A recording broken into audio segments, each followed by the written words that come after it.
భగవద్గీత డయాబెటిస్‌ను తగ్గిస్తుందా అంటే నిజమే అని చెప్తున్నాయి.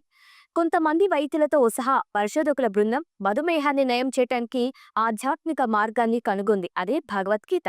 భగవద్గీతలో చెప్పబడినట్టుగా అర్జునుడు మరియు శ్రీకృష్ణుడి మధ్య సంభాషణ అనారోగ్యాన్ని, ముఖ్యంగా మధుమేహం వంటి దీర్ఘకాలిక వ్యాధులను ఎదుర్కోవటానికి ఉపయోగపడుతుందని పరిశోధకులు అంటున్నారు. వారు జీవితంలోని వివిధ పరిస్థితుల గురించి మాట్లాడే భగవద్గీతలోని శ్లోకాలను సూచిస్తున్నారు. గీత ప్రతికూల పరిస్థితులను ఎత్తి చూపింది మరియు శ్రీకృష్ణుడు సూచించిన మరియు అర్జునుడు అమలు చేసిన సానుకూల కోపింగ్ నైపుణ్యాలను ప్రదర్శిస్తుంది అని పరిశోధకులు తెలిపారు. డయాబెటిస్ అనేది జీవనశైలి వ్యాధి అని, ఆహారం మరియు వ్యాయామం వంటి ప్రాథమిక కార్యకలాపాలలో మార్పులతో సహా ఒకరి జీవనశైలిలో పూర్తి మార్పు అవసరమని పేర్కొంటూ భగవద్గీత బోధనను ఉపయోగించడం వల్ల దానిని ఎదుర్కోవటంలో సహాయపడుతుందని పరిశోధకులు తెలిపారు.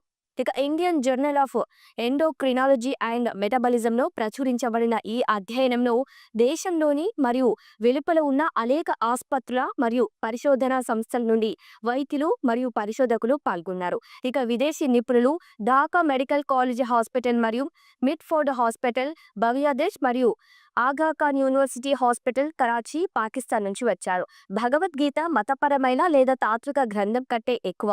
దాన్ని 700 కంటే ఎక్కువ శ్లోకాలు జీవితంలోని ప్రతి అంశం గురించి అంతర్దృష్టిని అందిస్తున్నాయి మరియు విశ్వవ్యాప్తంగా సంబంధితంగా ఉంటాయి అని పరిశోధకులు తెలిపాయి. రోగ నిదాన తర్వాత డయాబెటిక్ బాధితులు జీవితంలో అత్యంత ప్రియమైన కొన్ని విషయాల్లో తరచుగా విడిపోవాల్సి వస్తుంది. కాబట్టి దుఃఖాన్ని అనుభవించవచ్చు. అతను సంయమనం పాటించడానికి, జీవనశైలిని మార్చడానికి మరియు వైద్య సలహాలను పాటించడానికి ప్రేరేపించబడాలి. రక్తంలో గ్లూకోజ్ మరియు ఇన్సులిన్ పరిపాలనను స్వీయ పర్యవేక్షణ చాలా మందికి బాగా అర్థం కాలేదు. అక్కడే గీత వస్తుంది.